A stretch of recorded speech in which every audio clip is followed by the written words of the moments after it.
রাতে ডাইনিং টেবিলে একটা বাটিতে রাখা ছিল ধপধপে সাদা রসগোল্লা, আর তার পাশেই ফ্রিজে ছিল এক কুচকুচে সবুজ কাঁচা লঙ্কা। লঙ্কাবাবুর খুব রাগ, কারণ সবাই রসগোল্লা দেখে হাসে আর লঙ্কাকে দেখলেই সবাই চোখ মুখ কুঁচকে ফেলে। লঙ্কাবাবু গম্ভীর হয়ে বলল, এই যে সাদা রসগোল্লা, তুমি এত হাসছো কেন? আমার একটা কামড় খেলে বুঝতে পারবে জীবন কত ঝাল। রসগোল্লা তার রসগোল্লা গা দুলিয়ে হেসে বলল, আরে লঙ্কা ভাই, রেগে যাচ্ছ কেন? একটু রস খেয়ে দেখো না, মনটা মিষ্টি হয়ে যাবে। লঙ্কাবাবু জেদ করে বলল, আমি তোমার রস খাবো না, উল্টে আমি তোমার গায়ে কামড় দেব। এই বলে লঙ্কাবাবু গেল রসগোল্লার গায়ে এক মরণ কামড়।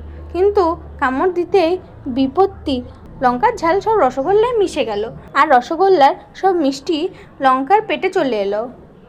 এখন লঙ্কাবাবু আর ঝাল নেই, সে মিষ্টি হয়ে গেছে আর গাইতে শুরু করলো, আমি মিষ্টি লঙ্কা বাজাই ডাঙ্কা।